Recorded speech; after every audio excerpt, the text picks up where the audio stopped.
결제 도장은 눈 감고도 찍었는데 정작 집 비밀번호는 몇 번을 눌러도 틀렸습니다. 평생 직장에서만 살아온 사람이 퇴직 후 마주한 건 가족 속에서의 낯선 자리였습니다. 오늘 이야기를 끝까지 함께 하시고 앞으로 더 많은 삶의 이야기를 듣고 싶으시다면 구독과 좋아요로 함께 해주시길 부탁드립니다. 집은 내 것 같으면서도 내 것이 아니었습니다. 방마다 익숙한 가구가 놓여 있었지만 그 안에서 나는 손님처럼 서 있었습니다. 아내의 눈빛은 말하지 않아도 알 수 있었습니다. 이제는 그저 조용히 있어주길 바란다는 듯 했습니다. 나는 억지로 웃으며 말을 꺼냈습니다. 집안일을 좀 도와볼까 했습니다. 그러자 아내는 고개를 저었습니다. 괜히 건드리면 일이 더 많아진다고 했습니다. 그 말이 칼처럼 가슴을 베어냈습니다. 내가 있으면 불편해지는 집, 그곳이 바로 내가 지켜왔다고 믿었던 보금자리였습니다. 서류에 서명하던 손은 더 이상 쓰임이 없었습니다. 어디에도 필요한 순간이 없다는 사실이 나를 더 깊은 구렁텅이로 밀어넣었습니다. 거실 소파에 앉아 시간을 보냈습니다. 시계 초침이 크게 들렸습니다. 예전엔 회의와 보고가 이어져 하루가 순식간에 지나갔는데 이제는 한 시간이 하루처럼 늘어져 있었습니다. 나는 점점 무너지는 기분이 들었습니다. 점심 무렵 딸에게 전화를 걸었습니다. 퇴직 후 이야기를 털어놓고 싶었습니다. 그러나 돌아온 목소리는 바빴습니다.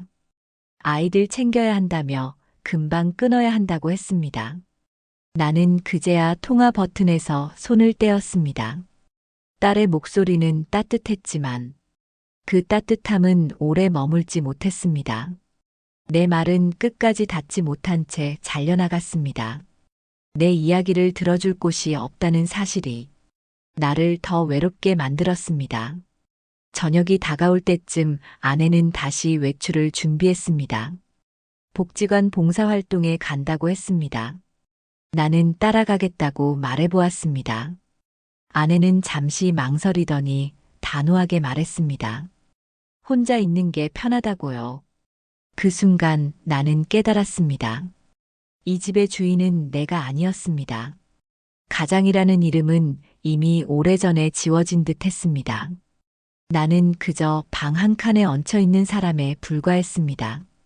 내 발걸음은 집 안 어디에서도 환영받지 못했습니다. 밤이 찾아오자 더 선명해졌습니다. 집의 불빛은 나를 감싸주지 않았습니다. 아내는 텔레비전 앞에서 앉아 있었고 나는 옆자리에 앉을 용기가 나지 않았습니다. 같은 공간이지만 다른 세상 같았습니다. 결제 도장이 찍히던 시절에는 내 존재가 확실했습니다. 그러나 이제는 집조차 나를 확인해주지 않았습니다. 내 이름이 사라진 듯한 그 기분이 내 가슴을 무겁게 눌렀습니다. 나는 집에 있지만 주인이 아니었습니다. 문을 열고 들어와도 환영받는 기분은 없었습니다. 아내는 날 바라보며 말없이 눈을 돌렸습니다. 집이란 나를 감싸주어야 할 공간이었는데 이제는 내가 방해자가 된 듯 했습니다. 아침 식탁에서 내가 물었습니다. 무엇을 도와주면 좋겠냐고 말했습니다. 아내는 잠시 웃다가 고개를 저었습니다. 차라리 가만히 있는 게 낫다고 했습니다. 그 말은 상처처럼 깊게 파고들었습니다. 나는 웃음을 가장했지만 속은 무너졌습니다. 서류에 도장 찍던 손이 허공에 멈춘 것 같았습니다. 일터에서는 수십 명의 사람이 내 결정을 기다렸습니다. 하지만 집에서는 내 자리 숫자조차 제대로 기억하지 못했습니다. 나는 쓸모없는 사람이 되어가고 있었습니다. 거실에 앉아 있으니 시계 소리가 커져갔습니다. 시간이 더디게 흘러가고 있다는 사실이 답답했습니다. 예전엔 하루가 숨가쁘게 지나갔습니다. 이제는 분침이 멈춰 있는 듯 느껴졌습니다. 내 자리는 거실 구석뿐이었습니다. 딸에게 전화를 걸어보았습니다. 조금은 위로받고 싶었습니다. 그러나 들려온 대답은 차가웠습니다. 아빠, 지금 바빠서 길게는 못해. 그 한마디가 전부였습니다. 전화를 끊고 나니 방 안은 더 조용했습니다. 내가 말을 꺼낼 곳은 어디에도 없었습니다. 누군가 들어줄 것 같았던 기대는 산산이 부서졌습니다. 외로움이 파도처럼 밀려왔습니다. 나는 그저 혼잣말을 되뇌었습니다. 저녁 무렵 아내가 외출 준비를 했습니다. 복지관 봉사를 간다고 말했습니다. 나는 따라가겠다고 했습니다. 아내는 잠시 눈을 피하더니 말했습니다. 혼자 있는 게 좋겠다고요. 그 말을 들으며 다시 깨달았습니다. 내가 있는 집이지만 내 자리는 없다는 걸요. 가장의 자리는 오래전에 사라졌습니다. 이제는 낯선 손님으로 남아야 했습니다. 나는 그 사실을 받아들일 수 없었습니다. 밤이 깊어가도 마음은 편치 않았습니다. 불빛은 따뜻했지만 나를 비추지 않았습니다. 아내와 같은 방에 있어도 대화는 끊겼습니다. 나는 소파 끝에 앉아 고개를 숙였습니다. 결국 집조차 나를 밀어내고 있었습니다. 내가 없는 동안 집은 이미 완성돼 있었습니다. 식탁의 자리는 정해져 있었고 대화의 흐름은 나와 상관없이 흘렀습니다. 내가 끼어들면 공기가 무거워졌습니다. 그제야 알았습니다. 나는 이 집에서 이방인이 되어버렸다는 걸. 저녁 식사 자리에 앉았을 때였습니다. 아내와 아들이 일상 이야기를 나누고 있었습니다. 나는 괜히 덧붙이듯 한마디를 했습니다. 그러자 아들은 짧게 대답하며 다시 고개를 돌렸습니다. 그 순간 내 말은 공중에 흩어진 듯 사라졌습니다. 밥상을 지켜보며 떠올렸습니다. 회사에서는 내가 중심에 있었습니다. 회의실에서 내 말은 곧 결론이 되었고 내 서명이 있어야 일이 움직였습니다. 그런데 집에서는 고개 숙인 채 밥만 뜨는 사람이 되어 있었습니다. 식사 후 손주와 함께 놀아보고 싶었습니다. 손에 장난감을 쥐어주며 묻자 아이는 머뭇거렸습니다. 엄마가 부르자 금세 내 곁을 떠났습니다. 짧은 순간이었지만 내 가슴은 깊이 허물어졌습니다. 아이와도 거리를 좁힐 수 없었습니다. 그날 밤 술 한 잔에 기댔습니다. 잔을 비우며 스스로를 위로했지만 허무만 커졌습니다. 술 기운에 늦게 들어오다 현관 앞에 멈춰 섰습니다. 비밀번호가 떠오르지 않았습니다. 나는 집 앞에서 서성일 뿐이었습니다. 몇 번을 누르고 나서야 안에서 문이 열렸습니다. 아내가 나온 순간 싸늘한 눈빛이 나를 꿰뚫었습니다. 왜 이렇게 늦었냐는 말보다 먼저 비밀번호조차 모른다는 사실이 입술에 맺혔습니다. 그 말이 내 가슴을 찔렀습니다. 나는 집 안으로 들어가면서도 숨이 막혔습니다. 내 집이라 불러왔던 공간이 낯설었습니다. 마치 문턱을 넘어선 순간 다른 세상에 들어선 듯 했습니다. 잠자리에 누워도 눈을 감지 못했습니다. 머릿속에는 오직 한 생각뿐이었습니다. 이 집은 나를 위한 집이 아니구나. 나는 방 안에 얹혀 사는 사람일 뿐이구나. 결제 도장보다 더 무거운 깨달음이었습니다. 직장은 잃었고 이제는 가정에서도 자리를 잃었습니다. 내가 붙잡을 수 있는 건 아무것도 없었습니다. 그날 이후 나는 거울을 오래 바라봤습니다. 거울 속의 얼굴은 낯설고 초라했습니다. 한때 가장이라 불리던 사람이었는데 이제는 이방인처럼 비친다는 게 두려웠습니다. 내 안의 공허가 점점 더 깊어져 갔습니다. 전화벨이 울렸습니다. 오랜 동료가 세상을 떠났다는 소식이었습니다. 잠시 말을 잃었습니다. 그와 함께 보낸 수십 년의 시간이 떠올랐습니다. 어제까지도 함께 일했던 얼굴이 떠올라 가슴이 저렸습니다. 장례식장에 들어서는 순간 공기가 달랐습니다. 검은 옷과 낮은 울음소리가 가득했습니다. 사진 속 웃는 얼굴이 낯설게 다가왔습니다. 언제나 결제 서류를 들고 뛰어다니던 사람이었는데, 이제는 액자 속에서만 미소 짓고 있었습니다. 동료들은 조용히 모여 있었습니다. 그들의 대화 속에 나는 끼지 못했습니다. 현역으로 남아있는 이들은 일 이야기를 했습니다. 나는 듣기만 했습니다. 내가 설 자리는 어디에도 없었습니다. 문득 마음이 덜컥 내려앉았습니다. 그와 나는 같은 길을 걸어온 사람들이었습니다. 오늘은 그가 떠났고 언젠가 나도 같은 자리에 놓일 것입니다. 남은 시간 동안 나는 무엇을 붙잡을 수 있을까? 이 질문이 가슴 깊이 파고들었습니다. 집으로 돌아오는 길이 유난히 길었습니다. 차창 밖 풍경은 눈에 들어오지 않았습니다. 머릿속에는 한 가지 생각만 맴돌았습니다. 직장은 이미 내 손에서 떠났습니다. 이제는 집조차 나를 필요로 하지 않는 듯 했습니다. 현관 앞에 서니 손가락이 떨렸습니다. 숫자를 눌렀지만 문은 열리지 않았습니다. 아내가 안에서 문을 열어주었습니다. 내 눈치를 살피는 듯한 그 표정이 더 아프게 다가왔습니다. 나는 입술을 깨물며 방으로 들어갔습니다. 방 안에 홀로 앉아있자 침묵이 짓눌렀습니다. 책상 위에 놓인 오래된 서류 가방이 보였습니다. 손을 얹으니 먼지가 쌓여 있었습니다. 한때는 매일 들고 다니던 것이었는데 지금은 쓸모없는 짐이 되어버렸습니다. 나는 한참 동안 가방을 열지 못했습니다. 마치 과거를 인정하는 순간이 될까 두려웠습니다. 결국 조심스레 열어보았습니다. 안에는 도장, 서류, 명함이 그대로 남아 있었습니다. 그 속에 있던 내 이름이 허무하게 느껴졌습니다. 그날 밤 아내가 말을 걸었습니다. 집안 공기는 점점 불편해지고 있다고 했습니다. 나도 알고 있었습니다. 그러나 대답할 수 없었습니다. 입을 열면 눈물이 터질 것 같았습니다. 나는 속으로 되뇌었습니다. 나는 어디에 있어야 할까? 회사가 아닌 집, 그러나 집도 아닌 이 공간. 나는 점점 더 깊은 곳으로 떨어지고 있었습니다.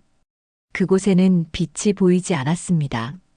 현관문 앞에서 나는 또 멈춰 섰습니다. 비밀번호가 떠오르지 않았습니다. 몇 번을 눌러도 문은 열리지 않았습니다. 안에서 인기척이 나더니 아내가 문을 열었습니다. 그 눈빛은 싸늘했고 말은 차갑게 흘렀습니다. 왜 이렇게 늦었냐는 말에 답하지 못했습니다. 입술 끝에 맴도는 건 미안하다는 말뿐이었습니다. 하지만 그 말조차 나오지 않았습니다. 나는 고개를 떨군 채 신발을 벗었습니다. 아내는 더 이상 말을 잇지 않았습니다. 거실에 들어와 앉으니 공기가 무거웠습니다. 아내는 부엌으로 가버렸습니다. 나를 향한 시선조차 남아있지 않았습니다. 등 뒤에서 들려오는 그 침묵이 더 아팠습니다. 나는 소파에 주저앉아 손으로 얼굴을 가렸습니다. 잠시 뒤 아들이 들어왔습니다. 내가 있는 걸 보더니 표정이 굳었습니다. 아들은 말을 꺼냈습니다. 이제 집안 분위기를 흐리지 말라고 했습니다. 그 말은 내 가슴을 깊게 파고들었습니다. 나는 항변하려 했지만 목소리가 나오지 않았습니다. 집이 내 것이라는 말이 혀끝까지 올랐습니다. 그러나 내뱉지 못했습니다.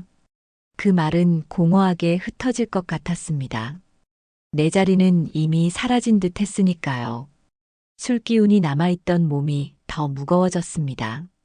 방으로 들어가려 했지만 발걸음이 떨어지지 않았습니다. 이 집 어디에도 앉을 곳이 없었습니다. 나는 결국 작은 방에 몸을 밀어 넣었습니다. 문을 닫는 소리가 낯설게 울렸습니다. 침대에 누웠지만 잠은 오지 않았습니다. 귀에는 여전히 거실의 소리가 맴돌았습니다. 아내와 아들의 대화가 희미하게 들렸습니다. 그 안에 내 이름은 없었습니다. 나는 점점 지워져 가고 있었습니다. 창밖을 바라보았습니다. 가로등 불빛이 희미하게 번지고 있었습니다. 그 불빛조차 나를 위로하지 않았습니다. 내 그림자만 길게 늘어져 있었습니다. 그 길 끝에는 아무도 서 있지 않았습니다. 그 순간 알았습니다. 나는 더 이상 이 집의 주인이 아니었습니다. 문을 열고 들어오는 것도 허락이 필요했습니다. 숨을 쉬는 것조차 조심스러웠습니다. 나는 이 집에서 점점 이방인이 되어가고 있었습니다. 나는 이 집에 있지만 내 목소리는 들리지 않았습니다. 아내와 아들이 오가는 대화 속에 내 이름은 사라져 있었습니다. 손주가 웃으며 뛰어다니는 모습도 멀게만 보였습니다. 내가 다가서면 공기가 달라졌습니다. 그 순간마다 나는 존재의 무게를 잃어버렸습니다. 거울 앞에 섰습니다. 한때는 어깨가 펴져 있던 사람이었습니다. 결제 서류를 넘기던 손에는 힘이 있었습니다. 이제는 축 늘어진 얼굴만 남아 있었습니다. 나는 거울 속 낯선 사내를 오래 바라봤습니다. 책상 위에 놓인 도장을 꺼내 들었습니다. 손끝에 익숙한 감각이 스며들었습니다. 그 도장은 오랫동안 나를 증명해 주던 도구였습니다. 하지만 이제는 의미 없는 쇳덩이에 불과했습니다. 나는 소나기에서 그 무게를 느끼며 한숨을 내쉬었습니다. 창문을 열어 바람을 맞았습니다. 밤 공기는 차가웠습니다. 멀리서 사람들의 웃음소리가 들려왔습니다. 낯선 기쁨은 내 방에 닿지 않았습니다. 나는 홀로 서 있는 기분에 사로잡혔습니다. 스스로에게 물었습니다. 내가 이곳에서 무엇을 할 수 있을까? 회사에서는 결정을 내렸고 사람들은 따랐습니다. 하지만 집에서는 아무도 내 말을 원하지 않았습니다. 그 사실이 뼈아프게 다가왔습니다. 침묵 속에서 답을 찾으려 애썼습니다. 아내가 돌아와도 나는 말을 꺼내지 않았습니다. 아들이 들어와도 고개만 숙였습니다. 나는 더 이상 반박하지 않았습니다. 그저 자취를 감추는 사람처럼 지냈습니다. 밤마다 잠이 오지 않았습니다. 시계 초침이 귓가를 파고들었습니다. 시간이 나를 비웃는 듯 느껴졌습니다. 새벽이 와도 마음은 무겁게 가라앉아 있었습니다. 내일이 달라질 거라는 믿음조차 없었습니다. 하지만 속으로는 작은 다짐이 움트고 있었습니다. 이대로는 끝날 수 없다는 생각이었습니다. 누구의 아버지이자 남편으로서가 아니라 내 삶을 다시 붙잡아야 한다는 의지가 솟았습니다. 나는 다시 배워야 한다고 마음속으로 중얼거렸습니다. 비밀번호 하나도 낯설었던 내가 이제는 가족의 언어를 익혀야 한다고 느꼈습니다. 손주의 눈높이에 맞추고 아내의 하루에 다가서야 한다고. 그 결심은 작았지만 분명했습니다. 나는 마침내 스스로와의 대화를 마쳤습니다. 나는 더 이상 그대로 있을 수 없었습니다. 어떤 자리에서도 필요하지 않다는 사실이 나를 무너뜨렸지만 그 무너짐 속에서 작은 의지가 일어났습니다. 가족에게 다가가기 위해서는 말보다 행동이 필요했습니다. 나는 스스로를 시험해 보기로 했습니다. 아침 일찍 눈을 떴습니다.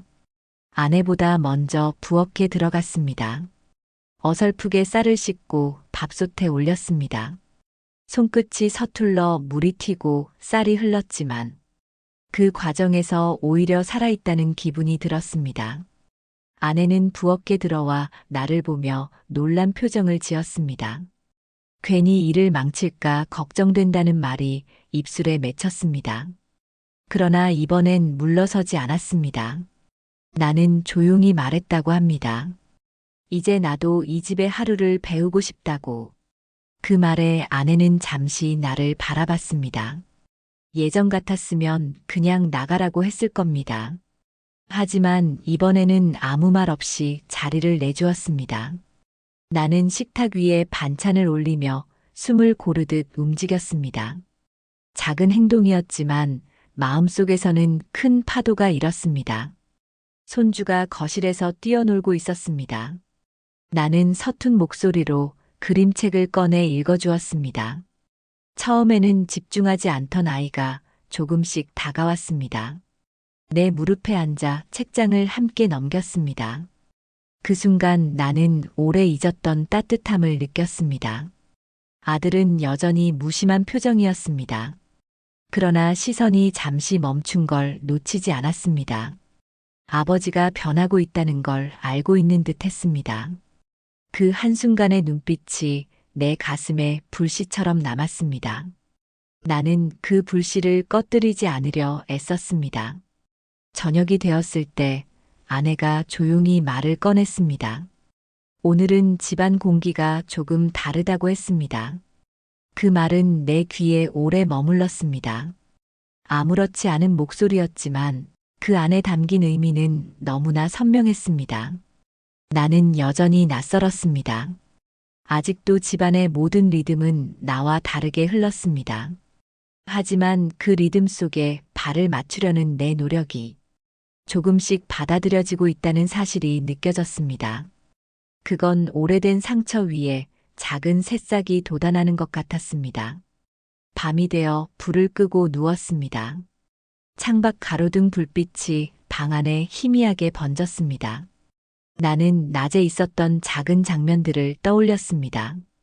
밥솥에 손을 얹던 순간 아이의 무릎에 전해지던 체온, 아내의 말 한마디, 그 모든 것이 새로운 시작처럼 다가왔습니다. 결제 도장이 증명하던 내 존재는 사라졌지만 이제는 다른 방식으로 살아야 한다는 걸 깨달았습니다. 작은 손끝에서 시작된 변화가 내일을 조금은 덜 두렵게 만들고 있었습니다. 출근하지 않는 아침이 더 이상 낯설지 않았습니다. 눈을 떴을 때 알람은 울리지 않았지만 나는 서둘러 몸을 일으켰습니다. 아내보다 먼저 부엌으로 향했습니다. 손에 익숙해진 밥솥의 버튼을 눌렀습니다. 쌀 씻는 소리에 아내가 방에서 나왔습니다. 예전 같았으면 잔소리를 했을 겁니다. 하지만 오늘은 미소를 지었습니다. 그 웃음 하나가 내 하루를 시작하게 해주었습니다. 나는 조용히 마음속으로 다짐했습니다. 식탁 위에 차려진 음식 앞에서 손주는 작은 목소리로 할아버지 고맙다고 말했습니다. 그 말은 오래 묵은 어둠을 밝혀주는 등불 같았습니다. 아들은 여전히 말이 없었지만 그 침묵은 어제와 달리 날카롭지 않았습니다. 나는 그 자리에 앉아 숨을 고르듯 천천히 밥을 뜨었습니다. 예전에는 서류와 결제가 하루의 시작이었지만 이제는 따뜻한 밥 냄새가 새로운 출발이 되었습니다. 도장이 아닌 웃음이 내 존재를 증명했습니다. 그 사실이 내 안을 가볍게 만들었습니다. 아침을 마친 후 손주는 학교로 향했습니다. 나는 문 앞까지 함께 걸었습니다. 작은 손이 내 손을 잡고 문을 나섰습니다. 그 순간 현관 비밀번호는 더 이상 낯설지 않았습니다. 숫자 4자리가 아닌 연결된 마음이 문을 열었습니다. 집으로 돌아와 창문을 열었습니다. 햇살이 방 안 깊숙이 들어왔습니다. 나는 그 빛을 온몸으로 받았습니다. 오랫동안 나를 옥죄던 그림자가 사라지는 듯 했습니다. 새로운 숨결이 가슴속에 스며들었습니다. 아내가 다가와 오늘은 함께 시장에 가자고 했습니다. 나는 고개를 끄덕였습니다. 작은 제안이었지만 그것은 초대와도 같았습니다. 나는 더 이상 집의 이방인이 아니었습니다. 이제는 가족의 한자리에 앉아 있었습니다. 저녁 무렵 거실에 모여 텔레비전을 함께 보았습니다.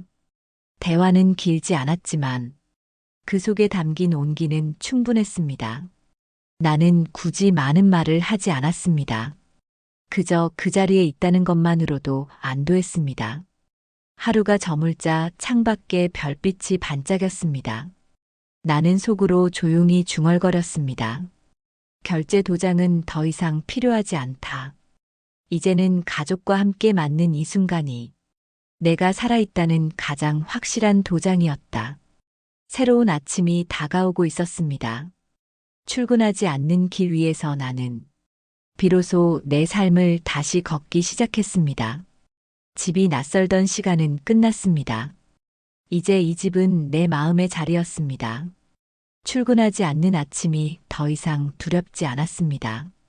내 삶의 새로운 도장은 가족의 웃음이었습니다. 여러분도 혹시 낯설어진 자리를 다시 찾아가고 계신가요? 오늘 이야기가 작은 위로가 되셨길 바랍니다. 앞으로도 더 깊은 이야기를 나누고 싶으시다면 구독 버튼을 눌러주시고 함께 걸어가 주시길 바랍니다.